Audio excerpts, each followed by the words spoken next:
tal amigos de 6 a 9? ¿Cómo están? Buenos días.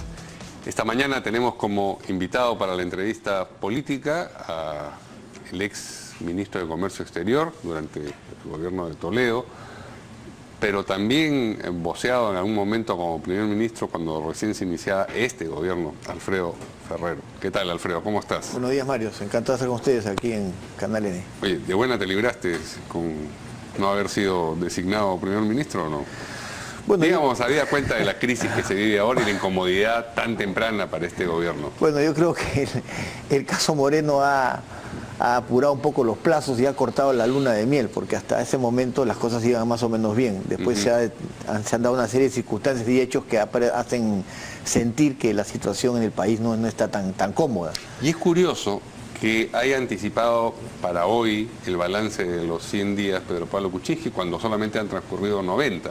Sí. Hay quienes tienen la impresión de que esta es una manera de tratar de cambiar la agenda, de decir, ya olvídense de lo otro, vamos a ver qué cosas buenas y qué cosas malas hemos tenido en estos 90 días, introduciendo elementos del Ministerio del Interior, de qué sé yo, de Comercio Exterior, de Educación, de donde fuese, y no solamente concentrándose en la crisis de los asesores. ¿Puede ser eso? Sí, va a ser interesante ver cuál es su balance de estos 90 días, porque no son 100, como tú dices, los 100 días todavía faltan 10 días. Claro. No sé si es porque se va de viaje, o creo que sale de viaje todo día también, o será porque sencillamente querrá ir preparando un documento definitivo, pero ciertamente no son los 100 días todavía, ¿no? Yo creo que la agenda del gobierno ha cambiado un poco en estas últimas 3 semanas, por lo menos las atenciones, las emergencias y las prioridades van a cambiar, y que el tema de Moreno, dentro de lo malo, lo bueno, es que ha colocado la alerta en estos temas que estaban un poco ausentes de la agenda. Salud es un tema que no se tocó ni siquiera en la campaña, salvo muy pocas veces, y ahora es un tema que a todos les preocupa. Claro, ¿no? Pero aún en esta circunstancia, en el hecho de que llame la atención y ponga la voz de alerta a los otros sectores, es malo. Es malo porque pone en evidencia que eso no estaba contemplado seriamente, por lo menos en el inicio del gobierno. Aparte de todo el problema de los asesores y los pocos filtros para que estas personas llegaran a donde llegaron. Sí, además de esto ha generado la Comisión de Integridad, ha generado el tema de la sanción al sector público y al funcionario privado, al sector privado con relación a la corrupción.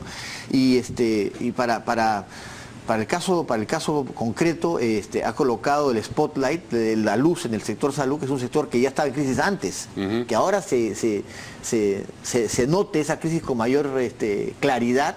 No significa que no estuvo en crisis. A un momento la ministra dijo, ¿no es cierto?, que el sector o Zavala lo ha dicho, de que el sector durante 5 años no había avanzado. Es decir, durante el gobierno de Humala no se avanzó en ese sector. Y ahora se está viendo los resultados, ¿no? El tema del CIS, el tema de las compras de medicamentos, el tema de la atención del seguro social, el tema de Digemit, el tema de salud, ¿no? Ahora, en lo que concierne a la corrupción, que finalmente es el gran tema que tiene entrampado al gobierno, por más que Pedro Pablo Kuczynski dijera hace 2 semanas, es un capítulo cerrado, ¿no? El capítulo cerrado nada, ha tenido montones de codas y de epílogos y continuaciones del capítulo. ¿Te parece que las medidas que han adoptado la Comisión de Integridad, el Consejo de Estado, ese tipo de cosas, realmente están enderezadas hacia alguna forma de solución, no diré absoluta, pero de disminución de la corrupción, o son solamente gestos políticos para tranquilizar a la tribuna? En mi opinión, todavía son gestos políticos. En mi opinión, esas comisiones y esas personas tienen que dar algún resultado respecto de propuestas concretas, pues nos quedemos en la comisión y en el nombre de Vega y los miembros connotados de la comisión, eso por sí mismo no va a parar la corrupción en el Perú. Lo que se necesita son medidas concretas y esperemos que esta comisión pueda dar algunas ideas de cómo manejar ese tema, ¿no? Entonces, ¿concurres con la opinión de Luz Salgado de que no había que ir a ese llamado Consejo de Estado porque era para la foto nada más? No, eso es diferente. A ver. Yo considero que efectivamente todavía es un gesto político, y creo que como gesto político Luz Salgado debió ir, porque ella es presidenta del Congreso y por lo tanto no le quitaba nada asistir a esa comisión de integridad. Más bien era una buena forma de decir, señores, ustedes me llaman, yo voy. Me creen valiosa para este tema, aporto. Ahora vamos a ver los resultados de la comisión, que es diferente. Es una cosa es que yo considero que es un gesto político que tiene que dar resultados, y otra cosa es que considere que Luz Salgado no debió ir. Creo que debió ir. creo que no le quitaba nada a Luz Salgado ni al Congreso que asiste a esa comisión. No sé cuáles han sido las razones de Luz Salgado para no ir. Dijo que no tiene, digamos, una expresión en el cuerpo legal peruano esta cuestión del Consejo de Estado, que es una cosa que en buena cuenta se han inventado, pero podrían cambiarle de nombre e igual el presidente citar a las cabezas de todos los poderes del Estado y reunirse. Y también que, bueno, que este era un problema que había surgido en el Ejecutivo y el Ejecutivo tenía que vérselas pues con el haber designado asesores tan poco afortunados y con un filtro tan poco eficiente, ¿no? Y que no tenían por qué, que ellos iban a aprobar las leyes, iban a legislar, en fin, iban a hacer lo que les correspondía, pero que no, para la foto no. No, yo creo que sí hubiese ido. Si hubiese sido yo Luz Salgado, que no lo soy obviamente, hubiese asistido a esa comisión porque no me quitaba nada y creo que de alguna forma era un gesto adicional del fujimorismo que hasta ahora ha ayudado al gobierno en las facultades delegadas, en el voto de investidura y que ha sido, digamos, dentro de lo que puede llamarse constructiva en el tema del manejo del Congreso, así que no creo. Además es coincidente con, no le quita nada haber ido. La aparición de Galarreta, de Cecilia Chacón y de Lourdes Alcorta, tres connotados congresistas del fujimorismo, voceros, que salen a decir, dos de ellos voceros, salen a decir que esto demuestra que dónde estaba el equipo de lujo, que supuestamente tenía Kuczynski, que estaba todo improvisado hasta en materia de corrupción o de lucha contra la corrupción. Entonces, digamos, el hecho de que el discurso de la presidenta del Congreso, que es fujimorista, sea consistente con el discurso de estos otros tres, parece que corresponde a una opción política y no a la representación del Congreso en su conjunto. Sí, por eso es que de repente la posición ha sido más bien política, más que como investidura de presidente del Congreso. Ahora, yo insisto, el tema de la corrupción no es un tema solamente de este gobierno, no es solamente un tema del Ejecutivo, creo que es un tema que abarca a todas las entidades del Estado y a todos los segmentos. Claro, pero si uno se presenta a las elecciones y ofrece solucionar problemas, tiene que empezar a hacerlo, pues no llegar al poder y decir, bueno, pero este es un problema de vieja data, estamos haciendo lo que podemos, pero es nadar contra la corriente. Ese discurso durante las elecciones no existe generalmente después de las elecciones. Claro, y también es cierto que cualquier partido que hubiese llegado al gobierno, incluyendo el fujimorismo, no es fácil dotar al gobierno de técnicos capacitados en todos los rubros. El Perú tiene una escasez de técnicos y de mano de obra calificada hasta a nivel de gobierno, por varias cosas, entre ellas porque justamente mucha gente no quiere entrar al sector público porque o no es bien remunerado, o no hay buenas condiciones, o simplemente no quiere tener problemas después con juicios y procedimientos que a uno lo persiguen habiendo concluido el cargo. Entonces es delicado.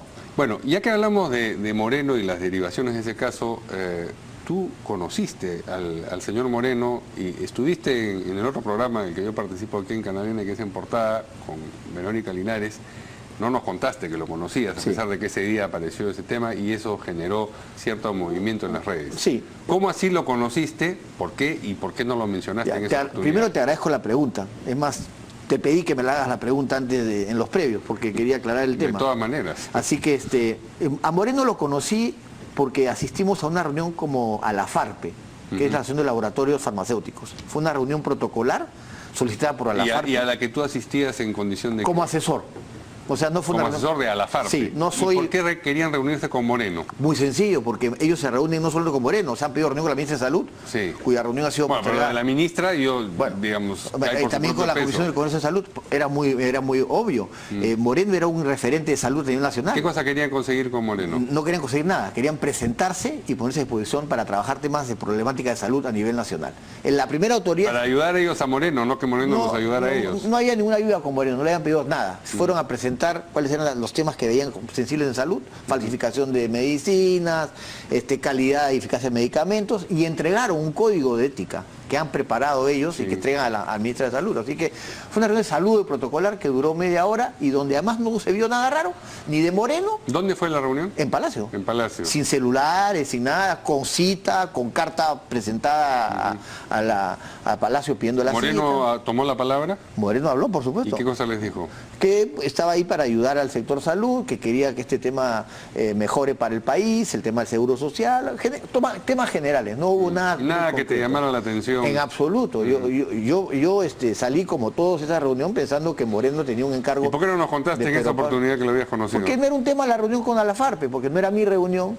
era yo como parte de un gremio y porque el tema no era esa reunión, sino el tema de Moreno. Y porque mi concepto de Moreno no ha cambiado por esa reunión, sino ha cambiado como consecuencia de los hechos que se descubrieron después. Bueno, pero Porque digamos, hoy día Moreno... ese día saltaba un escándalo y decía, caray, yo lo conocí, estuve reunido con él, por supuesto no tratamos nada. Y no tenía además ningún tema con Moreno particular, ni lo conozco, ni lo conocía de antes. Entonces Moreno para mí era un hombre nombrado por el presidente de confianza, donde era un referente en salud.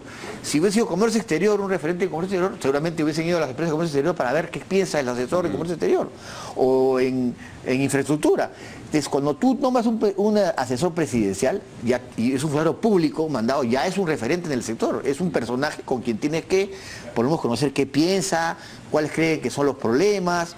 Me parecía natural la reunión y seguramente en ese escenario, con la transparencia del caso, se solicitó cita con él, como con la ministra de Salud, con quien todavía no se ha reunido, como con la Comisión del Congreso de Salud, porque son los stakeholders que tienen que ver con lo que son políticas públicas. Los tenedores de acciones. Sí, pues son los que manejan metafóricamente hablando, efectivamente. Digamos. Entonces, me pareció una reunión natural. Y en esa reunión no pasó nada, ni se notó nada raro, ni Moreno pidió absolutamente nada.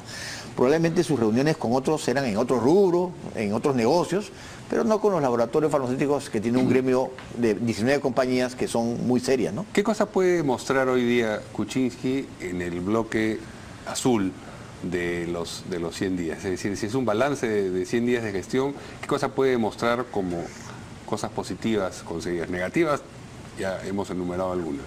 Lo positivo, primero creo que acertó con Zavala como premier.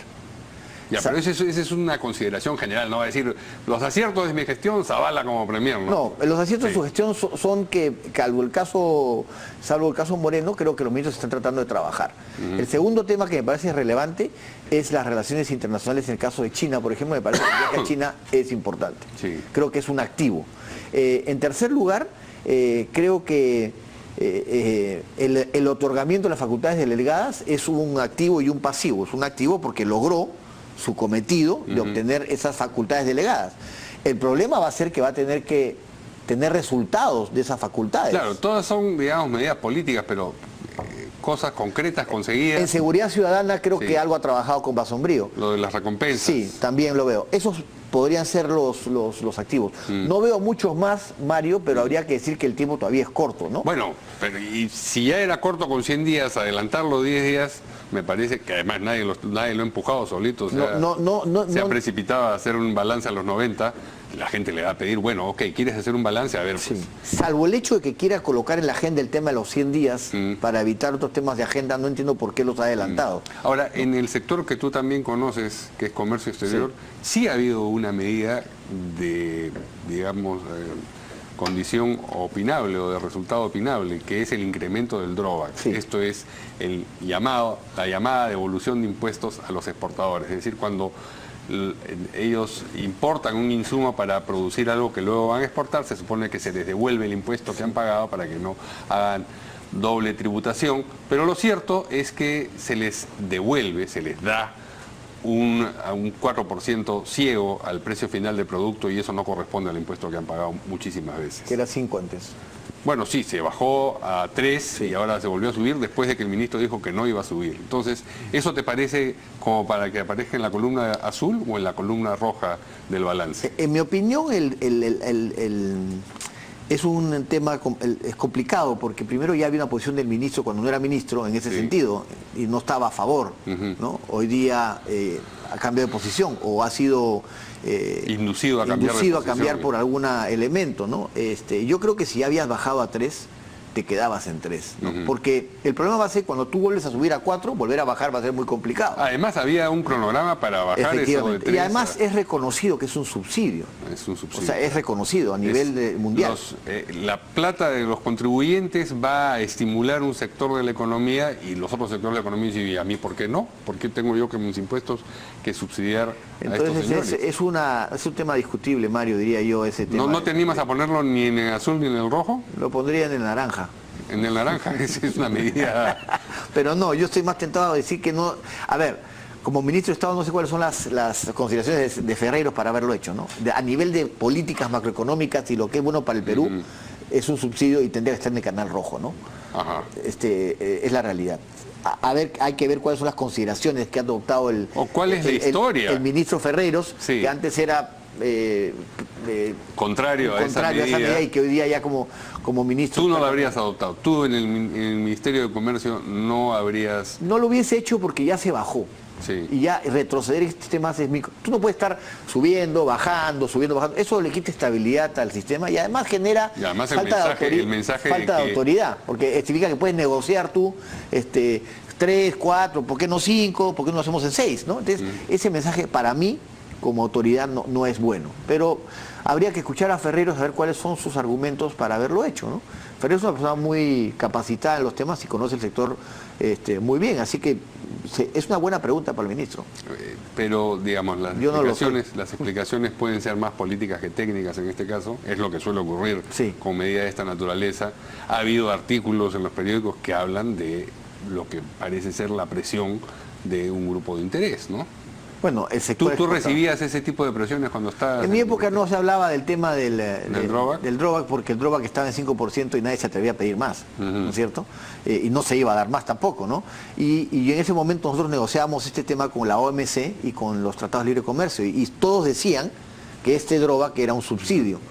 Nosotros teníamos que decir en ese momento de que era la política nacional y que no se podía cambiar. Y esa era la posición. Pero no estaba en discusión ni el incremento ni la reducción como política de Estado, ¿no? Después el tema surge, porque ese es un reintegro a los exportadores que va a la avena. Incluso algunas veces dicen que reciben más por el reintegro es un nombre engañoso, ¿no? Es un subsidio, porque en realidad se les devuelve los impuestos, ¿no? Los impuestos y evidentemente impuestos que no han pagado también. O sea, más una cantidad de dinero mayor eventualmente que la de los impuestos que pudieran haber pagado. Vamos a ver si la política del gobierno es mantener ese 4%, si van a subir, o si qué pasó con el 3% y la reducción que había pactado el gobierno. Paradójicamente el gobierno... Lo que pasa es que es un tema, digamos, difícil de entender, de divulgar, ¿no? Y entonces ese es el contexto ideal para este tipo de... Es un tema muy sectorial, muy técnico. Entonces, para la población en general este tema no tiene ninguna o muy poca relevancia. Muy bien. ¿No? Bien, nos faltó hablar de los panamericanos, de Petroperú. Bueno, los panamericanos... pero nos tenemos que... Sí, perdón, querías decir dos palabras. No, estamos en los panamericanos, o sea, no nos queda... Yo creo que el gasto de los 4.000, 5.000 millones de dólares, no sé cómo se va a sustentar a nivel de lo que es el costo-beneficio. Me parece que hay más costo que beneficio, esa es mi opinión personal. Pero entiendo que el compromiso ha sido asumido y por lo tanto es difícil bajarse de ese compromiso.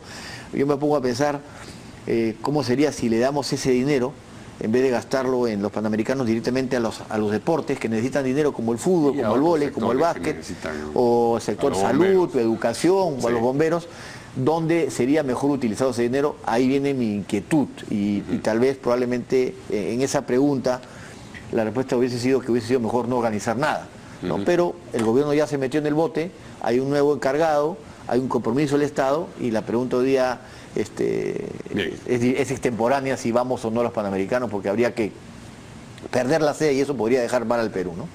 Muy bien. Gracias a Alfredo Ferrero por esta entrevista y nosotros nos vemos mañana aquí en 6 a 9. Buenos días.